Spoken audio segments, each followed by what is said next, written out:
Welcome back to Braintree Today. I'm Martha Konstandinidis and you're watching BCAM TV. Now we'll be getting into our latest stories from the week.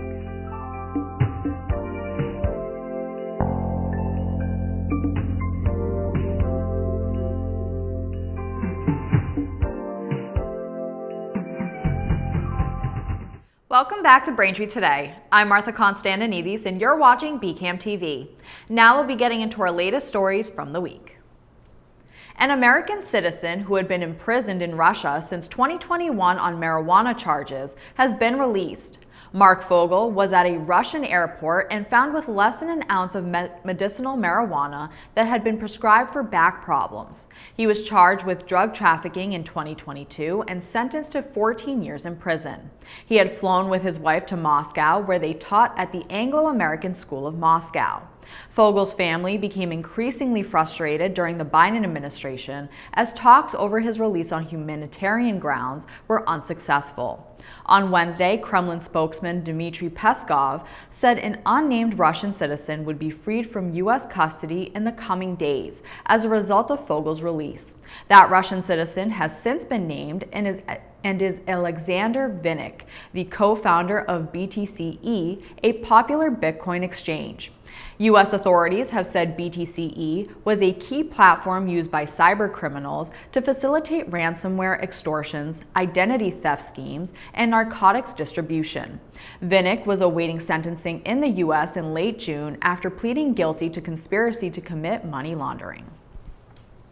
The U.S. Senate confirmed former Representative Tulsi Gabbard on Wednesday as President Trump's Director of National Intelligence, elevating the former Democrat Congresswoman to a cabinet-level position in the Republican administration. The Senate voted 52 to 48 to confirm Gabbard, with Senator Mitch McConnell joining all 47 Democrats in opposition. The four-term Congresswoman from Hawaii and 2020 Democratic presidential candidate made a splash last year by endorsing Donald Trump in the final months of the 2024 campaign.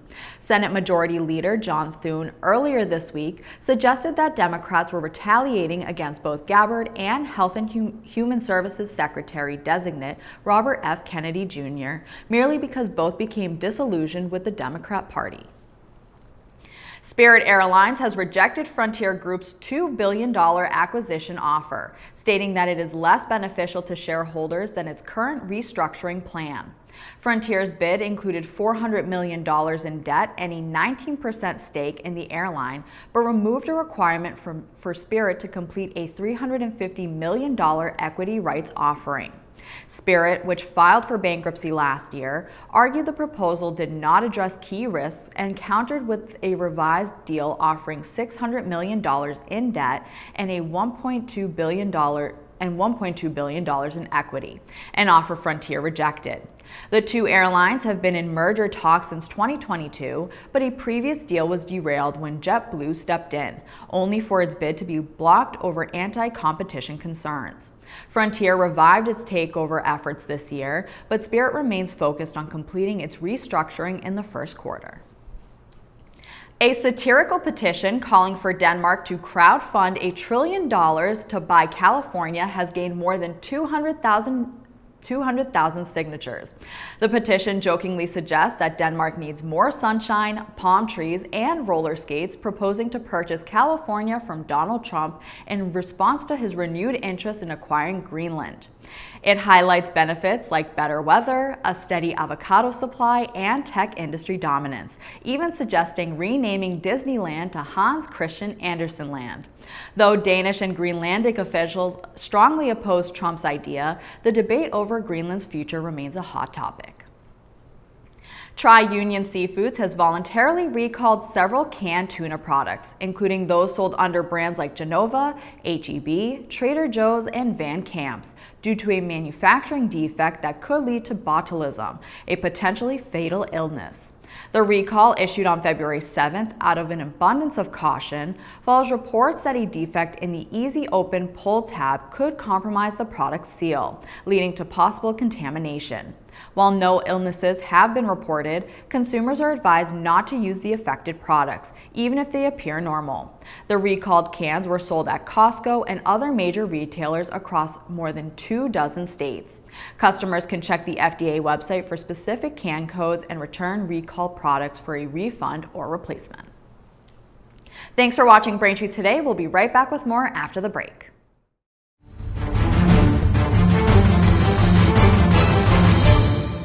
Hi, I'm Tom Lyons, a retired captain from the Quincy Fire Department and the author of the book Fighting Fire, A Proactive Approach. Cooking is the leading cause of home fires. Unattended cooking is the leading cause of these fires and related deaths. Therefore, keep a close eye on your cooking. If you must leave the kitchen, bring a utensil with you as a reminder of your efforts. Set a timer for food taking longer to cook. Turn pot handles towards the back of the stove. Keep a lid nearby when cooking. If a small grease fire starts, slide the lid over the pan and shut off the burner. You can take an active role in your safety. Cooking safety starts with you. Welcome back. The town of Braintree and Planning Director Melissa Santucci-Rossi have parted ways in what officials are calling a mutual decision. Santucci-Rossi, who has served as the town's Planning and Community Development Director since 2021, will be paid through March 9th, according to the mayor's office. While officials did not confirm whether she was terminated or resigned, Mayor Erin Joyce has reportedly been evaluating the team in place. With a background in regional planning and nearly 2 decades of experience in Braintree's planning department, Santucci-Rossi had been promoted to director after serving in an interim capacity. Here's more from the planning board meeting. Certainly, Madam Chair. Thank you. Yes, our former director, Melissa Santucci, is no longer with the town of Braintree. There is a memo from the mayor's office that was included in your packets tonight that details that matter. Any questions should certainly be brought to the administration should you have them. On a personal note, I would love to thank Melissa for her work here. I've worked with her for the past 8 years. I wouldn't be here without her, honestly. So thank you to her. And I'm sure there's other members of the board who might have something to say. Thank you very much. And I also would like to recognize Director Santucci-Rossi's commitment and service to the town of Braintree over the past 20 years. She has been the director of the Planning and Community Development Department since 2021. And as Mr. Murphy mentioned, she has been a member of Braintree's planning department for approximately 20 years. She steered the planning board through many difficult decisions and always took a detailed approach to making sure everybody understood what was in front of us and trying best to understand the impacts on Braintree and the residents. So along with Assistant Director Murphy, I do want to publicly thank Ms. Santucci-Rossi for her time and her efforts in Braintree. Wish her the very best on her future endeavors. As mentioned, there is an advertisement open for the planning director position. And in the meantime, I definitely want to thank Assistant Director Connor Murphy, also known as Interim Director Connor Murphy, for his hard work during this transitional period, taking on what he has been doing for the past many years, and then also filling in the gaps that we have. At Monday's meeting, the Braintree School Committee gave parents the opportunity to voice concerns about the ongoing redistricting process. Superintendent Lee, along with representatives from AppGeo, the company assisting with the effort, presented research and options for how the town can move forward with the redistricting. Here's more from the school committee's meeting. We have 6 options to present you today, and that's a lot already. Like I said, even in the public forum, we presented a lot of options to you. So what we thought was we'd present an options decision tree. And I think the basis of this decision tree is, should we use Old South or not? So say we say, okay, let's think about that. Yes or no, should we use Old South? If we go with the no option, then you are asking the question, should we redistrict? And going from that, you say, no, we don't redistrict, which means you basically have business as usual. So that's your baseline, no changes.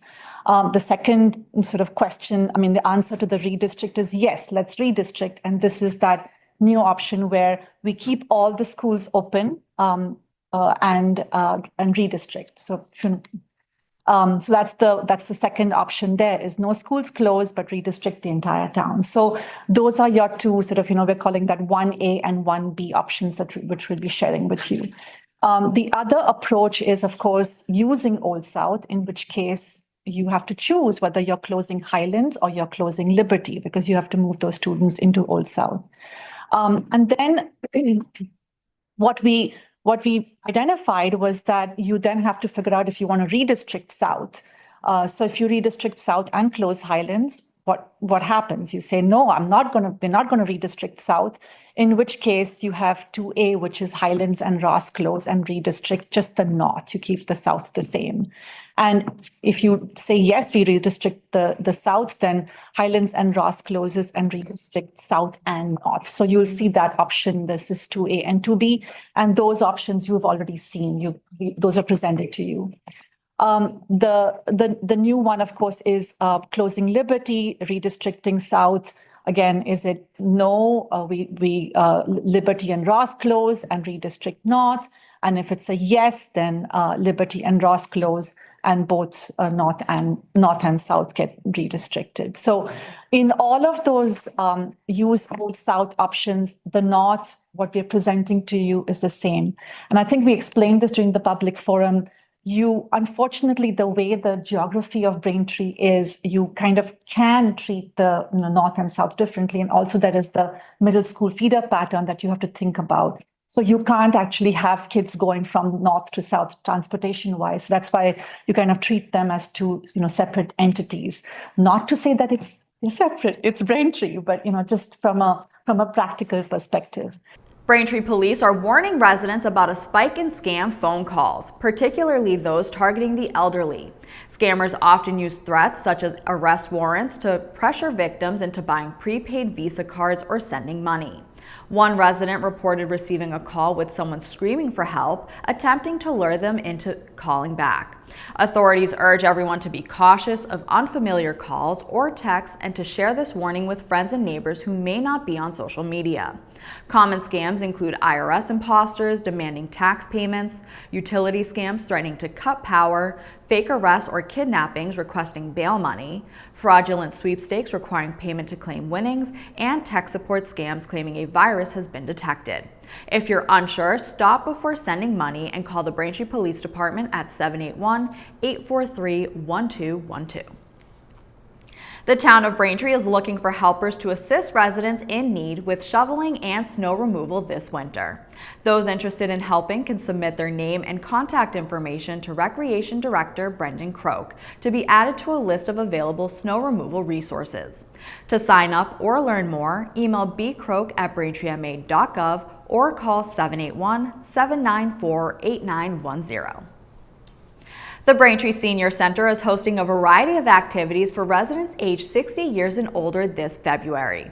Regular events include Fun Movie Fridays at 1 p.m. and Learn to Play Pool with Kathy every Thursday, open to both men and women, at 12:30 p.m. Special one-time events include Bingo on February 19th at 1 p.m., a Lunch and Discover Your Purpose program at 12:30 p.m. on February 20th, and on February 24th, there are two events starting at 1 p.m., one being the Cornhole Team Players event, and the other is a $2 crafts class where participants will be making St. Patrick's Day and spring magnets. To sign up, call 781-848-1963 after 9:30 a.m. Braintree Parks and Recreation is hosting a February vacation snow tubing trip to Blue Hill Ski Area on Tuesday, February 18th. The trip is open to kids ages 7 to 13 with a $35 fee covering tubing and round-trip transportation. The bus departs from 74 Pond Street at 5:15 p.m. and returns at 8:30 p.m. traffic permitting. Participants must be at least 42 inches tall, wear winter footwear, and have a signed waiver from a parent. Registration is now open. Thank you for watching Braintree Today on BCAM TV. We'll be right back with more stories in the area. Hello, I'm Terry Stano, Director of the Thayer Public Library, and I'm excited to be here today to talk to you about a few upcoming events and share some library news. It's February, so that means school vacation week is at the library coming soon. There'll be a lot going on for youths of all ages.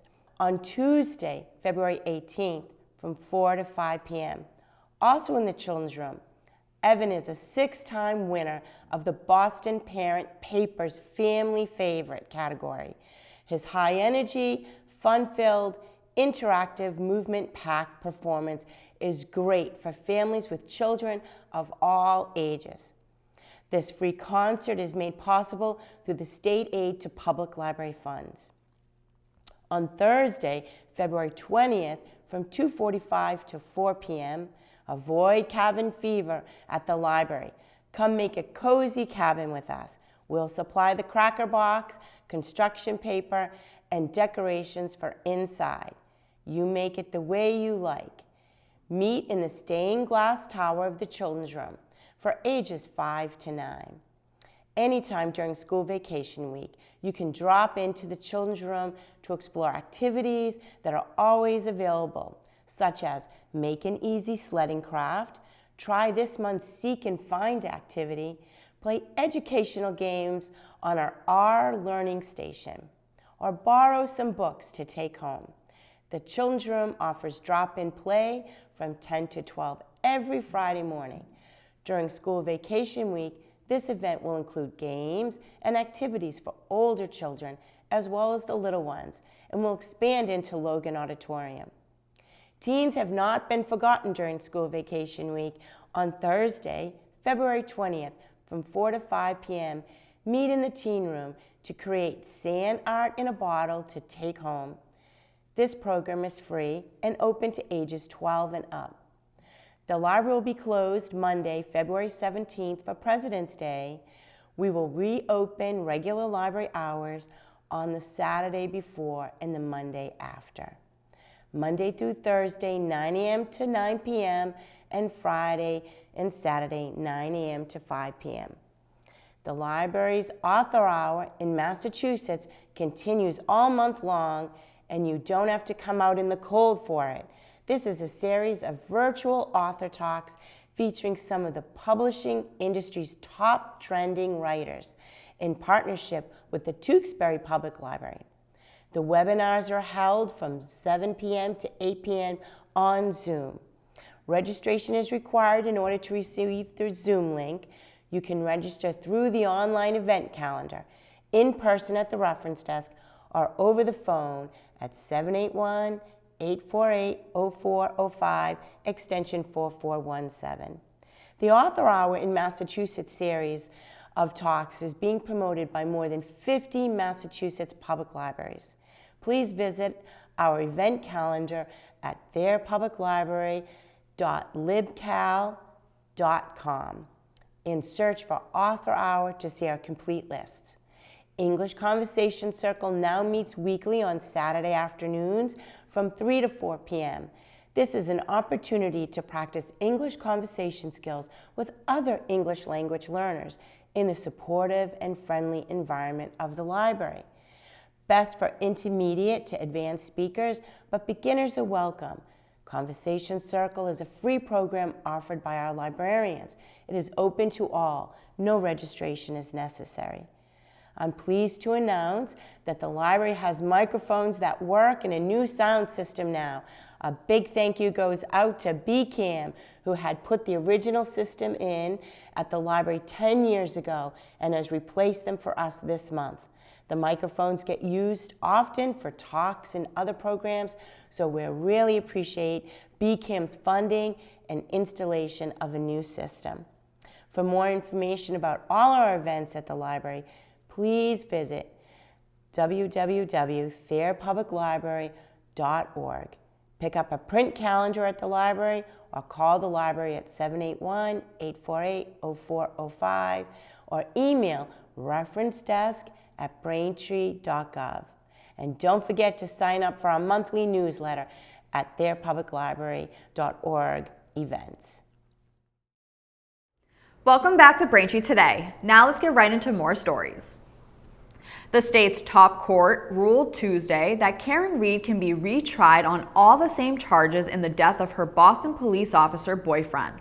Prosecutors have sought to retry Reed this year on charges of second-degree murder, manslaughter, and leaving the scene of a crime. Reed was accused of ramming into John O'Keefe with her SUV and leaving him to die in a snowstorm in January 2022. Reed's attorneys argue she was framed to protect other law enforcement officers involved in O'Keefe's death. A judge declared a mistrial in June after finding jurors couldn't reach an agreement without polling the jurors to confirm their conclusions. The ruling from the Massachusetts Supreme Judicial Court clears the way for a new trial on all 3 charges. Weinberg argued in the appeal that trying her again would amount to double jeopardy and urged the court to allow an evidentiary hearing where jurors could be asked whether they had reached final not guilty verdicts on any of the charges. The trial judge, Beverly Cannon, said in a statement, quote, "Where there was no verdict announced in open court here, retrial of the defendant does not violate the principle of double jeopardy," end quote. In the wake of the indictment of former Elder Services Director Tom Clasby on embezzlement charges, the administration of Mayor Thomas Koch is reforming how city departments handle cash and how city employees report suspicious activity. Clasby was indicted in federal court on January 9th, and the charges allege that he pocketed at least $120,000 in cash, goods, and services. At its January 21st meeting, Quincy City Council ordered a comprehensive review of the city's purchasing and accounting protocols. The order, introduced by Council President Ian Kane, states, quote, "a need for robust safeguards to prevent such a breach of trust in the future," end quote. According to Quincy Director of Municipal Finance, Eric Mason, the city is drafting a speak-up policy to empower whistleblowers who notice possible misallocation or mishandling of funds. The initiative would include an independent hotline that city employees could call to voice their concerns anonymously. The independent firm tasked with running the hotline would also have the financial competency and authority to investigate claims, Mason said. The father of a 12-year-old Weymouth boy killed in a skiing accident on New Year's Eve recently spoke with People magazine about his family's grief and how they hope a runaway fundraiser in his name will help keep his spirit of giving and kindness alive.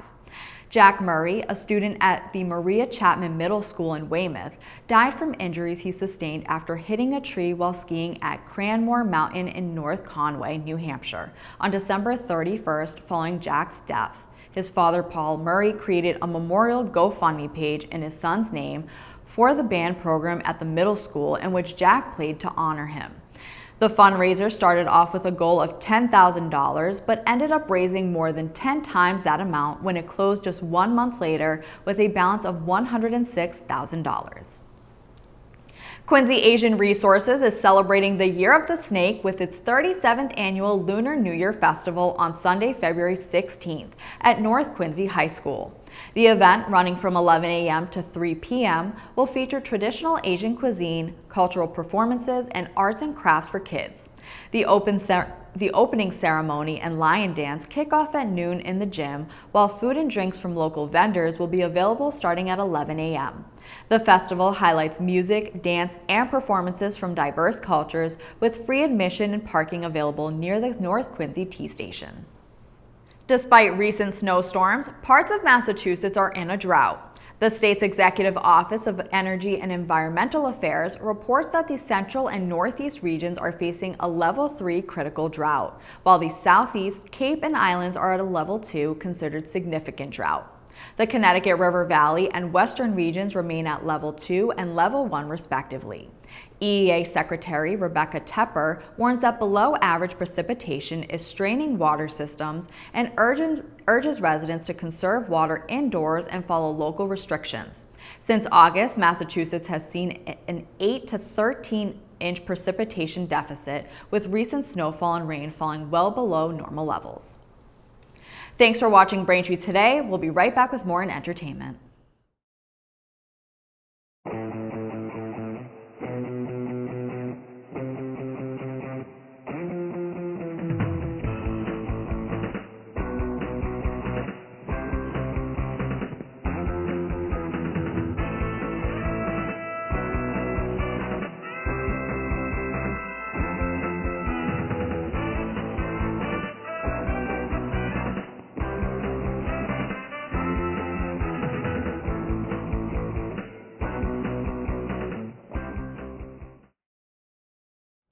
Welcome back to Braintree Today. This weekend in entertainment, we have 3 movie recommendations for you to watch. First, The Witcher, Sirens of the Deep follows mutant monster hunter Geralt, who unravels an age-old conflict between humans and sea people that threatens war between kingdoms. Aided by allies, he must solve the mystery before hostilities escalate. The film stars Doug Cockle as the voice of Geralt. You can watch The Witcher, Sirens of the Deep now on Netflix. Up next, Captain America: Brave New World follows Sam Wilson, the new Captain America who finds himself in the middle of an international incident and must discover the motive behind a nefarious global plan. The film stars Anthony Mackie and Harrison Ford. You can watch Captain America: Brave New World now in theaters.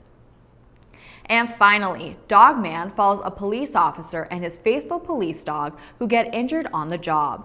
A harebrained but life-saving surgery fuses the two of them together and Dogman is born.